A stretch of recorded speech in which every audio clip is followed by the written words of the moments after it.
very warm welcome. I'm Samantha Simmons.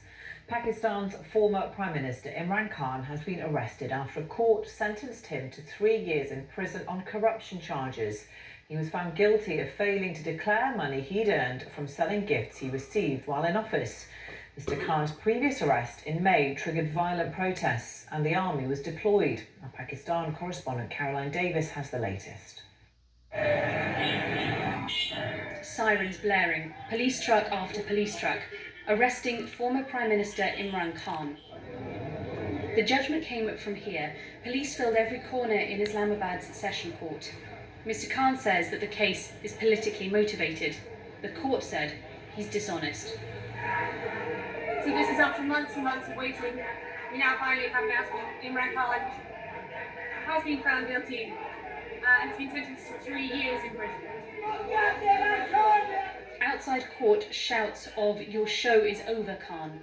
Minutes later, we heard he'd been arrested.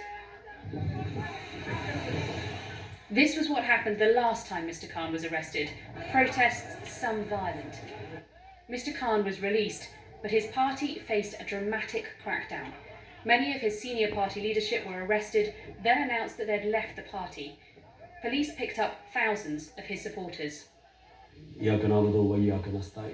Will the protests happen again? Imran Khan's team released this pre-recorded video after he'd been arrested today. तो मेरी आपसे सिर्फ एक ही request है। I want to make one request. You should not sit quietly at home.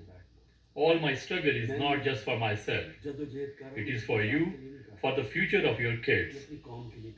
If you do not stand up for your rights, you will live like a slave.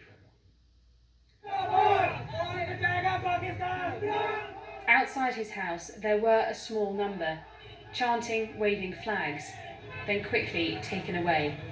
It's been a matter of months, but the atmosphere in Pakistan has changed. This decision will mean Mr. Khan cannot run in the upcoming elections. His lawyers intend to appeal the decision, but for now, Mr. Khan is held by police, and his political future is deeply uncertain. Caroline Davis, BBC News, Islamabad. Let's get live now, more from Islamabad, where we can speak to the BBC's Farhat Javed. Farhat, welcome to you. Bring us up to date on what the reaction has been there, the impact out on the streets to this sentencing.